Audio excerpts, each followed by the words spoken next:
अगर बॉलीवुड में कोई एक्टर है जो हर बुरी चीज के लिए फेमस है तो वह है Sanjay Dutt. Drugs, cheating, bomb blast. The city was shaken by 12 more blasts, leaving behind more than 300 people dead. कभी इसने बेस्ट एक्टर का खिताब जीता, Best actor for the year is Sanjay Dutt. तो कभी प्रीमियर चॉइस मेल का title. Premier choice male is Sanjay Dutt. आज भी संजय दत्त एक कल्ट फिगर है।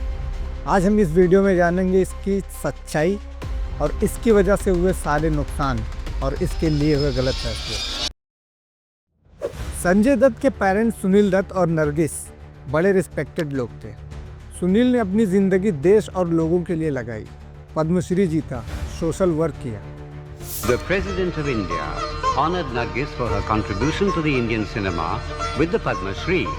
जो काम वो छोड़ गई हैं, अगर मैं अपनी ज़िंदगी में पूरा कर पाया मैं सोचूंगा मैंने बहुत कुछ कर लिया। पर उनके लड़के की बिल्कुल अलग कहानी है। संजय के ड्रग्स एडिक्शन की शुरुआत कॉलेज के दिनों से हुई। जब वो छोटा था तभी से सिगरेट स्टार्ट किया।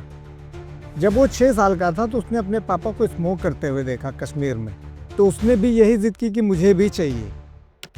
सुनील ने सोचा एक पद से डर जाएगा, पर संजय ने पूरा सिगरेट खत्म कर दिया। ये देख के सुनील शॉक हो गए, गुस्सा भी किया, पर संजय को लगा ये सब नॉर्मल है, सब मुझे प्यार करते हैं, कुछ भी करूँगा चलेगा। यही एटीट्यूड उसकी ज़िंदगी का विलन बन गया। जब वो बड़ा हुआ तो marijuana से ड्रग्स लेने की शुरुआत हुई, फिर हेरोइन, LSD, अल्कोहल सब कुछ ट्राई किया। एक इंटरव्यू में बोला, मैंने दुनिया का हार्ड ड्रग्स लिया है। Doctor did the intern on me and suddenly gives me this list and he says, "Okay, you take the drugs. What you've done?" And I started taking and I ticked everything. Yeah. Doctor says, "How is this guy yet alive? There's no trying out of drugs. He just stay away from it." पर संजय का addiction सिर्फ उसकी वजह से नहीं था, उसका बचपन ही वैसा था। बचपन से उसको प्रिंस ट्रीटमेंट मिला। घर में नानी के यहाँ हर जगह हर विश पूरी होती थी, तो जिद भी बढ़ती गई।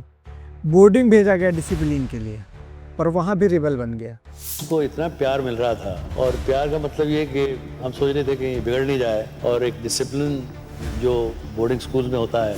टीचर्स को तंग किया, रूल्स तोड़े और दूसरे बच्चों को भी बिगाड़ा।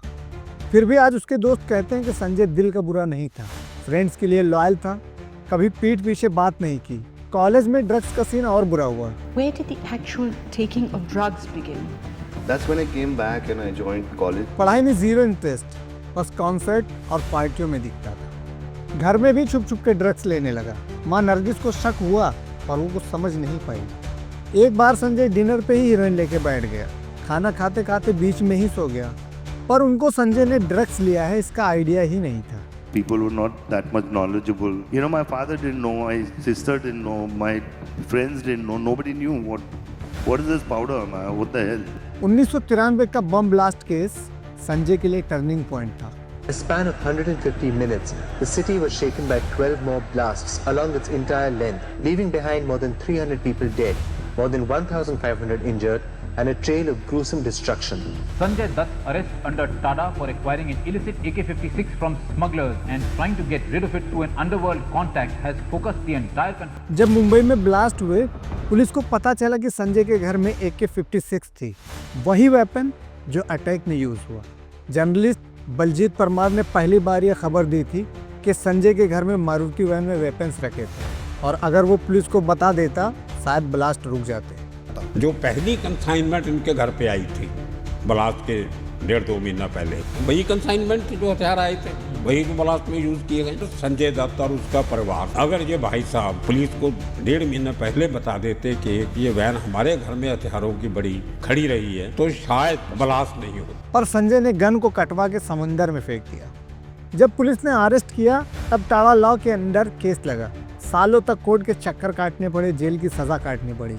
सुनील दत्त ने अपनी आखिरी सांस तक लड़ाई की अपने बेटे को छुड़ाने के लिए। एक रिकॉर्डिंग भी सामने आई जिसमें संजय अंडरवर्ल्ड डॉन छोटा शकील से बात कर रहा था। एक चीज बोलूं आपको, वो चिकना जो है करिश्मा को फोन कर बोलता है कि तेरी माँ की। पर फिर भी लोग कहते थे कि संजय बुरा नहीं, इनोसेंट है। यही भोलापन उसकी सबसे बड़ी गलती है, और इसी भोलेपन की वजह से कितने लोगों की जान चली गई। संजय का बॉलीवुड कैरियर भी अप एंड डाउन से भरा हुआ है। पहली फिल्म रॉकी फ्लॉप हुई, पर नाम 1986 ने उसको स्टार बना दिया। उसके रोल्स जैसे सड़क का रवि, खलनायक का बल्लू, मुन्ना भाई का मुन्ना सब उसकी पर्सनालिटी से मैच करते थे। इमोशनल, इनोसेंट, थोड़ा पागलपन, ये था संजय का चार्म। छोटी सिटीज़ में उसका कल्ट फॉलोइंग बन गया। तेजा, थानेदार, साजन जैसे हिट्स ने उसको टॉप पे पहुंचाया। लड़कियां उस पर मरती थी, चाहे वो कितना भी कंट्रोवर्शियल क्यों ना हो। 308 गर्लफ्रेंड्स का रिकॉर्ड है इसका। पर संजय ने ऋचा से शादी की। शादी के बाद उनके घर पे एक बेटी हुई जिसका नाम उन लोगों ने त्रिशाला रखा। पर जब ऋचा को कैंसर हुआ, संजय ने उसको छोड़ दिया और माधुरी दीक्षित के साथ अफेयर चलाने लगा। ऋचा के डाइवोर्स के बाद भी संजय की सिग्मा इमेज बनी रही। तो संजय दत्त क्या है, एक बेस्ट एक्टर या एक लापरवाह इंसान? उसका दिल साफ था, दोस्तों के लिए जान देता था। शाहरुख खान और मिथुन चक्रवर्ती को अंडरवर्ल्ड से बचाया, पर उसके अपने गलत डिसीजन ने उसके परिवार को बर्बाद कर दिया। तो दोस्तों, आप किस वजह से याद करते हो? उसकी एक्टिंग की वजह से या उसकी कंट्रोवर्सीज की वजह से? जो भी हैं आपके ख्यालात हमारे कमेंट में ज़रूर बताएं और हमारी वीडियो को लाइक करें। और ऐसे ही वीडियो को देखने के लिए हमारे चैनल को सब्सक्राइब करें।